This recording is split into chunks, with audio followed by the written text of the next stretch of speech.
Hello everyone and welcome to my channel.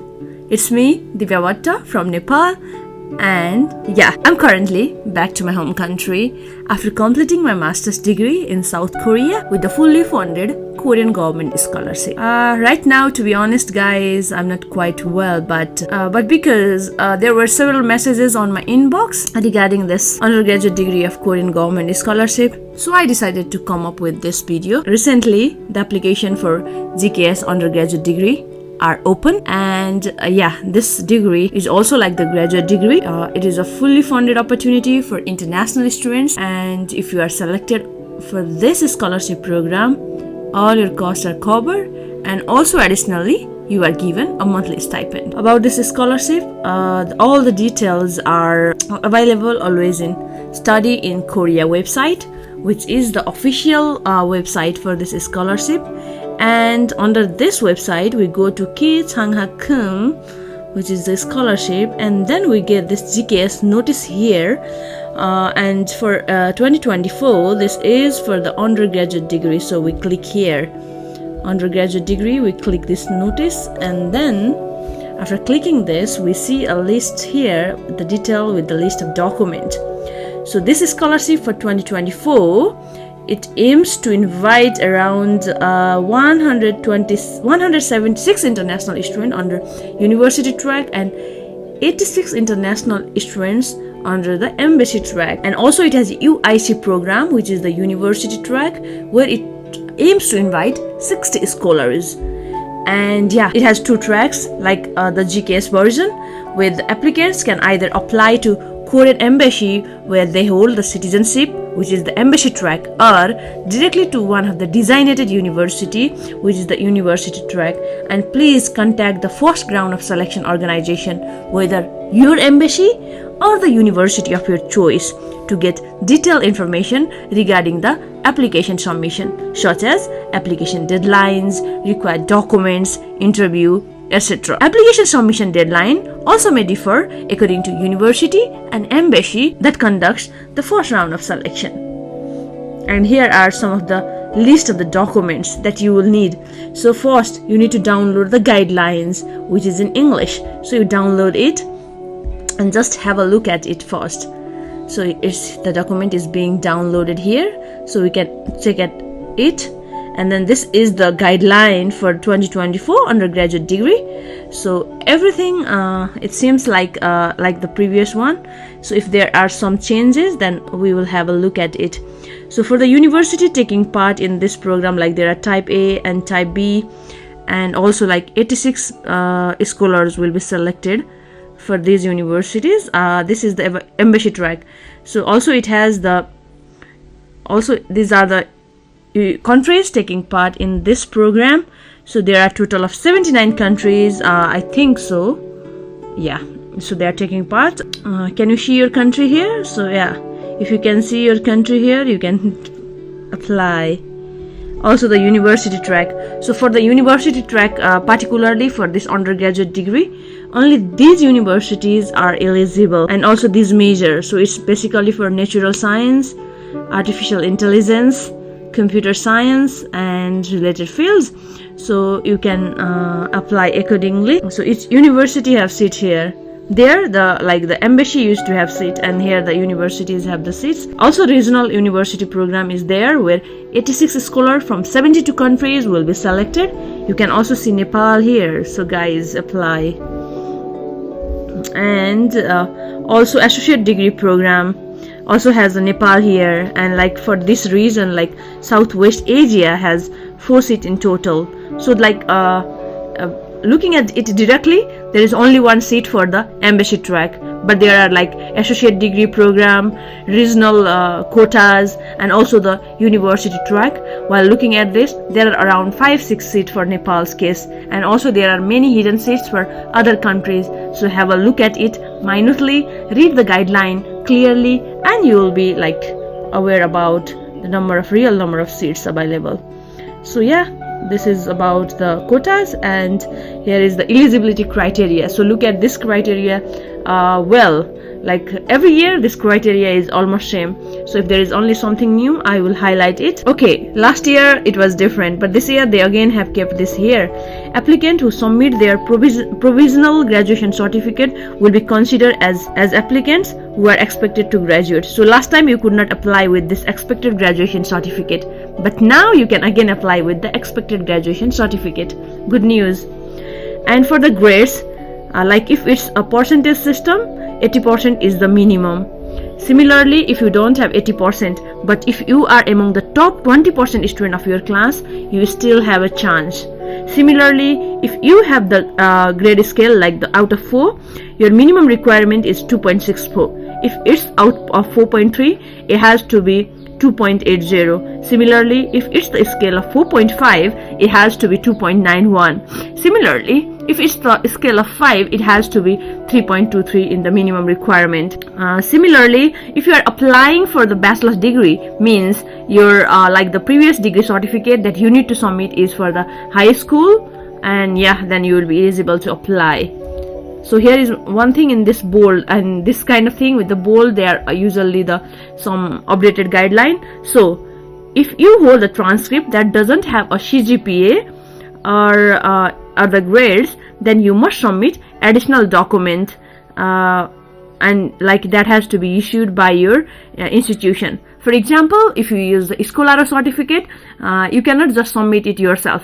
You have to get some stamp from your school or the issuing authority to mark it as valid one. Also, applicants who are expected to graduate should calculate the most recent CGPA. For example, if you are in the 8th semester and if your result is not out yet, you have to calculate all the grades up to the 7th semester and then submit it. And age must be strictly below 25 years old, and you must be born after 1st of March 1999. If you are born on like February of 1999, you are not eligible to apply.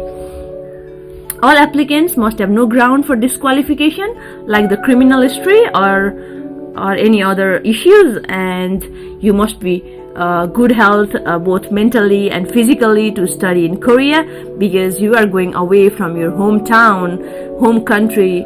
You will have a different environment, different food, different culture, and even the language will be different, so you must be physically, mentally ready.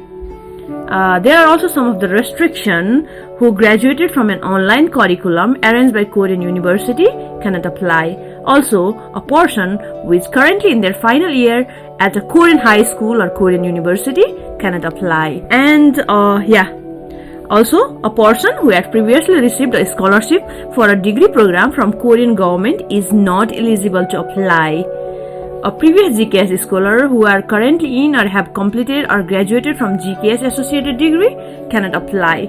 Also, a previous GKS scholar whose scholarship was cancelled after enrollment can't apply.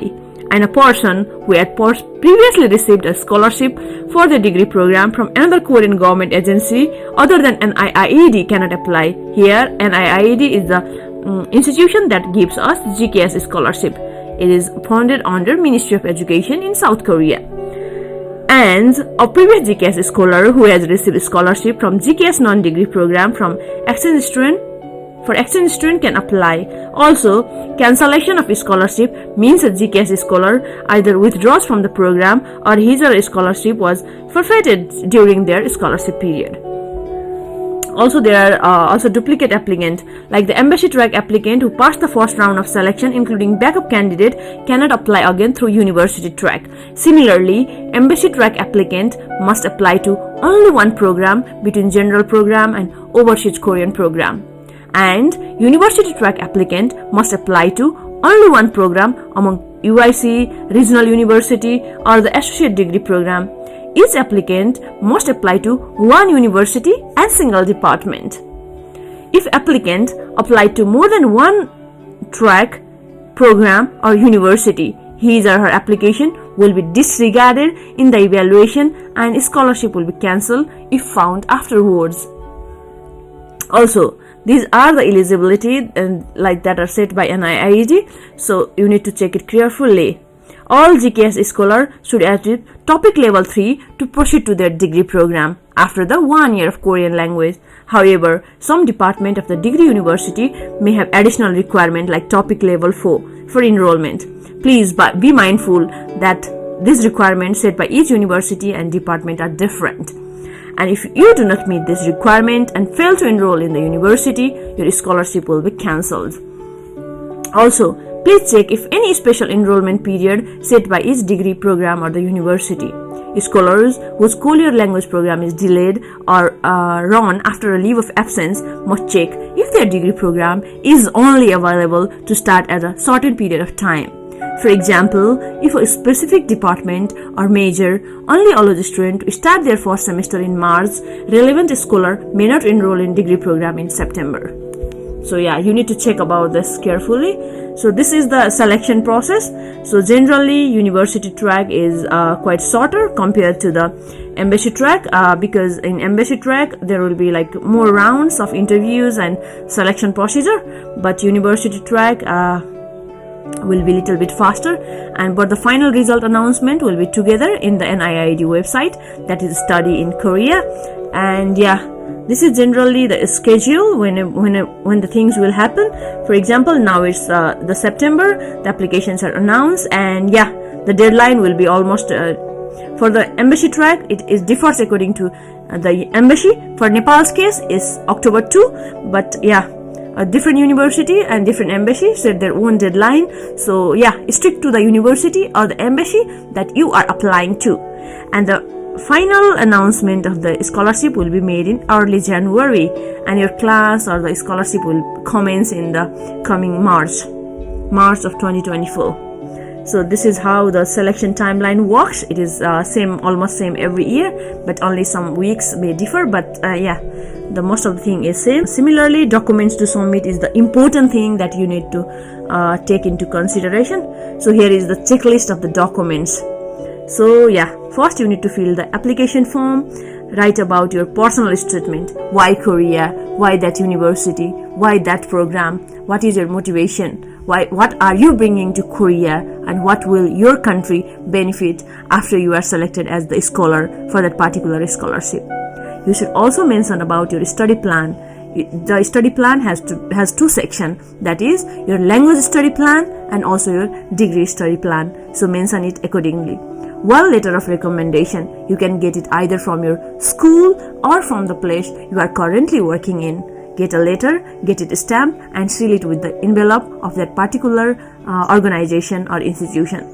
Also, this GKS applicant agreement is just an agreement form. You just tick it and then move forward. Personal medical assessment also, you mention about your health status. It is just like you can tick it and you don't have to do any bigger steps with that. So these are the required documents which are in this orange color. So you need to submit this with apostille or consular confirmation. So proof of citizenship and proof of family relationship. So here you can submit your citizenship and your parents, one of your parents' citizenship, and then you need to confirm with the consular authentication. Similarly, high school graduation certificate or the expected graduation certificate, you need to get it and get the consular authentication. Also, the academic transcript of high school curriculum. Also, graduation certificate of the associate degree. This is not for everyone. Those who are applying for associate degree, you need this certificate. For normal applicant, this first, second and third one. And also, if you are the overseas Korean, you need this number 12 and 13 and 14. But for normal Nepali applicant, you need only these 3 documents. And if you are applying from Nepal as associate degree, you need 10 and 11. So yeah, you need this document. You need to get the consular authentication. To do the consular authentication in Nepal, first you need to photocopy your document. After that, you need to get the stamp from the that document issuing authority. That is, I think for most of you, it's HSEB, that is Higher Secondary Education Board. And after getting a stamp there, you go to the Ministry of Education and get another stamp. After the stamp from Ministry of Education, you go to the Ministry of Foreign Affairs and get another stamp. After that, your document is ready for getting consular authentication. And for getting the consular authentication, you book an appointment in the Korean consulate in Nepal, which is in Rabi Bhavan, and then you give them your documents for which you need the consular authentication, and submit $4 each for each of the documents to be authenticated. And after 14 days, you'll get back your document with the consular authentication, and you combine all those documents with the remaining other document and submit it to the embassy to completing the process of application.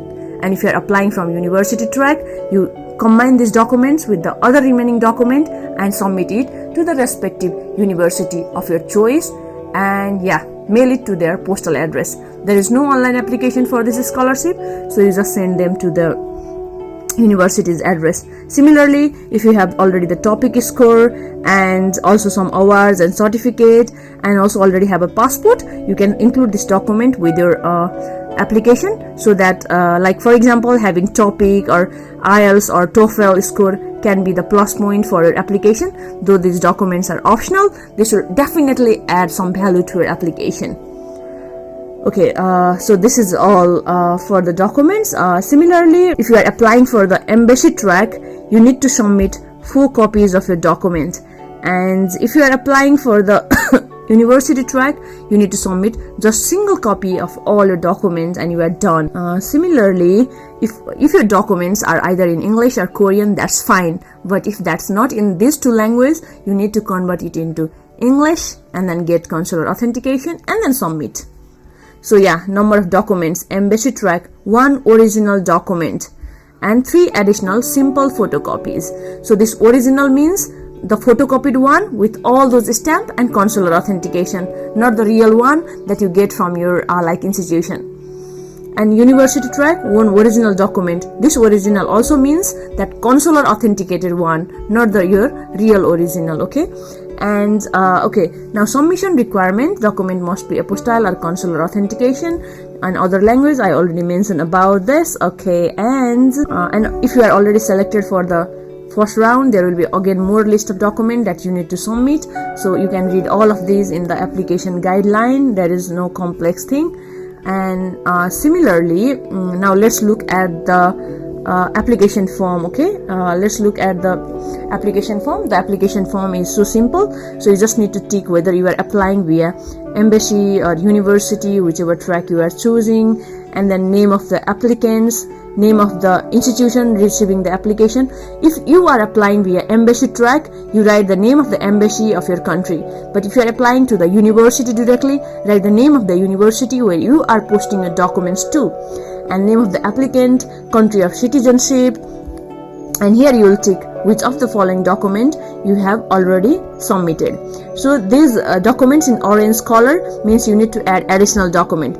Similarly, the documents to complete means there are certain form and you need to fill those forms in the first section, like number 1 to number 6 there are certain form, you need to fill that form. And for this, so this is the checklist, and if you have additional document, check there also. So put a tick on the right side of this form if you have added those documents in the list. Okay, and here you have to write everything about you. So whichever track or whatever you are doing, just write about yourself and write about your date of birth and your full name, citizenship. If you have Korean citizenship, write that, but if you are not, no need to. And also write about your contact information, address, phone number, and email. But don't forget to write your email correctly, because this is the only medium by which they will contact you back. Also, if you have language ability, mention it here.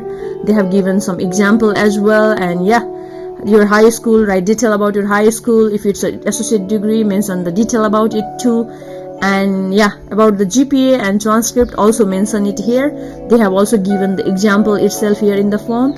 So if you are applying via university track, and if you have decided the university, fill the detail about it here. And if your track is embassy track, you need to fill 3 universities and field of study and the department, whatever you have chosen, write it here, fill it clearly. Similarly, here are some attention that you need to keep into consideration. So I hope you guys can read it well and fill it. Similarly, if you have the previous history of visiting or residing in Korea, write the detail here. They have given the example with this pink color, so I hope this will help you. And while you are filling the real form, just erase this the thing written in pink and add your answer here, so it will be good for you. And similarly, at the end you have to write the date on which you fill the form, and also your full name and signature here. So yeah, and also you need to write your, that was about the application form. Now you need to write about your personal statement. Here you need to mention this thing mentioned in the bullet, like motivation with which you apply for this program. Similarly, your educational background, significant experience you have had, portions or events that have had a significant influence on you, and also your extracurricular activities such as club activities, community service activities, or work experience. Describe award you have received, publication you have made, or your skill you have acquired. And using all these bullets, make a story. Write a story that is unique to you and present it here in this form. You can also extend it to one more page, but don't make it too lengthy. And write the date and your full name and your signature here. And also like study plan. So this is the language study plan. What will you do after studying 1 year of Korean language? How will it help to you for your like staying in Korea, and also for you to study the major of your choice? And how will this language learning help your personality growth, and also help you as a person to grow as a person? Similarly, here is also a goal of study and your study plan in Korea. So mention about your motivation of study, and also you need to mention future plan after study. So what is your plan after graduating with the bachelor's degree from Korea in the field of your like interest? So here also write the date, the signature, and your full name. So also you need to get this recommendation letter from your mentor at your current workplace or from your high school. Anyone can fill it, but make sure the person knows you well so that they can write something good for you. And they need to fill this form and seal it in an official envelope of that institution where he or she is from, and also get the stamp and signature on that envelope. And this agreement you can just tick it, check the boxes. And yeah, there is nothing to worry about this one. You just have to agree, and then date, full name, and your signature. Similarly, this is medical assessment. You just mention about your, like, if you have any health issues or if you don't have any, you just take it based on your history, and date and full name and signature. And that's all about this application form as well. Now you need to also look at the university information. So for the university information, you need to download one file. Here it's being downloaded. You need to check it out. I think it's a big file, so it's taking time. Okay, so for the list of the university that are taking part in this scholarship program, you guys need to have a look at university information file. This is really a big file, so I could not download it right now, so you guys can check it out. Similarly, here is FAQs, where like you guys can have some like questions, and like here are some of the ready-made answer to your question. So yeah, you can have a look at this FAQs. This can solve most of your questions and answer. And if still this can't solve, you can comment below in the comment section of this video, so I will try to answer them if as much as possible. So yeah, and about this is about the FAQs. And similarly, there are also like application form can be downloaded from here. Guideline is also here, and promotion poster that has been like visible everywhere now is also available here. So I hope you guys are almost ready with the documents, because you already knew the time of like almost the tentative time for the GKS application opening. So I wish you all the best with your application. Get ready carefully with all the necessary documents and apply now. And yeah, I wish you all the best, and I hope you can make your dream of going to Korea and studying your bachelor's degree turn out into reality. I wish you all the best. And if there are still any questions, don't forget to put them in the comment section. I'll be happy to answer them. And yeah, I hope to see you all in the next video. Till then, stay safe, stay productive, and see you all again soon. Thank you for watching.